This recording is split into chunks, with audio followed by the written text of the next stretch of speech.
আসসালামু আলাইকুম, কেমন আছেন সবাই? আশা করছি সবাই অনেক ভালো আছেন। আলহামদুলিল্লাহ, আমরাও ভালো আছি। আজকে আপনাদের সাথে শেয়ার করব মানি প্ল্যান্ট গাছের পরিচর্যা কিভাবে করতে হয়। মানি প্ল্যান্ট গাছ আমার খুব পছন্দের গাছ, কারণ হচ্ছে আল্লাহর অশেষ রহমতে এই গাছকে কখনো পানিতে রাখলেই হয়ে যায়, মাটিতেই রাখতে হবে এমন কোনো কথা নেই। তো আমি সময়ের অভাবে এই গাছটাকে খুব ভালোবাসলেও বাট এই গাছের পরিচর্যা করতে পারি না। তো আজকে যেহেতু ছুটির দিন, চিন্তা করলাম এই গাছের একটু পরিচর্যা করে ফেলি। তো সেই জন্য আমি বারান্দায় বসে পড়েছি। আর দেখতেই পাচ্ছেন গাছে কিছু মরা পাতা আছে, আর গাছগুলোকে একটু কেটে কেটে ছোট করে নেব।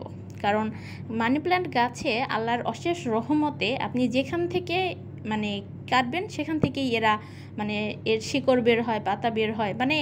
আমার কাছে মনে হয় এটা ওয়ান কাইন্ড অফ আল্লাহস ব্লেসিং ছাড়া আর কিছু না। তো আমার আম্মু গাছগুলোকে কেটে দিচ্ছিল, সাইজ করে দিচ্ছিল।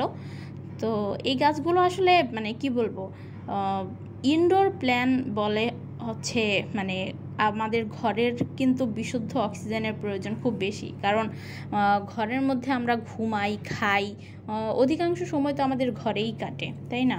তো ঘরের যে আমাদের কি বলে অক্সিজেনটা, এটাকে অবশ্যই কিন্তু দূষণমুক্ত করা উচিত, তাই না? যখন আমাদের রুমে ফ্যান চলে, সে কিন্তু বাইরের বাতাসটাকে টেনে নিয়ে ঘরে আসে। তো তখন কিন্তু আমরা খুব জোর দিয়ে বলতে পারবো না যে আমরা ভালো একটা বাতাস পাচ্ছি। তো অবশ্যই সেই বাতাসটাকে পরিশুদ্ধ বা বিশুদ্ধ করা উচিত। তো যাই হোক, এবার আমি গাছগুলোকে রাখছি। তো এই গাছগুলোকে রাখতে গিয়ে একটু কনফিউশনে পড়ে গেছিলাম কাটার কারণে। কারণ বুঝতে পারছি না সামনের দিক কোনটা আর পেছনের দিক কোনটা। তো এই ঝামেলা হয়ে গেছিল। তো আমি আসলে ভেবেছি কি সবগুলো গাছকে একটু সাইজ করে কেটে রাখবো, আর যখন নতুন পাতা বের হবে, আরও নতুন শাখা পোশাখা বের হবে, তখন আলাদা আলাদা করে আবার পছন্দ মতো বিভিন্ন জারে বা টবে সেট আপ করে দেব। এটাই আসলে চিন্তা করেছিলাম। তো যাই হোক, কিছুদিনের জন্য ওদেরকে একটু জড়াজড়ি করে থাকতে হবে, জায়গা সংকট তাই।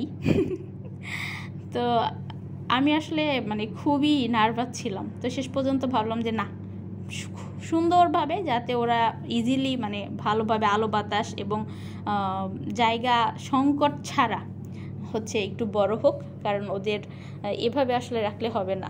তো এই তো আমার গাছের পরিচর্যা। আর হ্যাঁ, পানি কিন্তু অবশ্যই চেঞ্জ করতে হবে। একটা পানি অনেক সময় হয় কি, আমরা অনেক দিন রেখে দিই, ওখানে কিন্তু মশা হয়। খবরদার, এটা কিন্তু করা যাবে না, ঠিক আছে? পানি অবশ্যই 10 দিন পর পর পানি চেঞ্জ করতে হবে।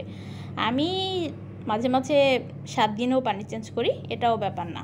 তো কিন্তু পানি চেঞ্জ করতে হবে, পানি চেঞ্জ করে দিতে হবে। আর কিচ্ছু দেওয়ার দরকার নাই। Take care.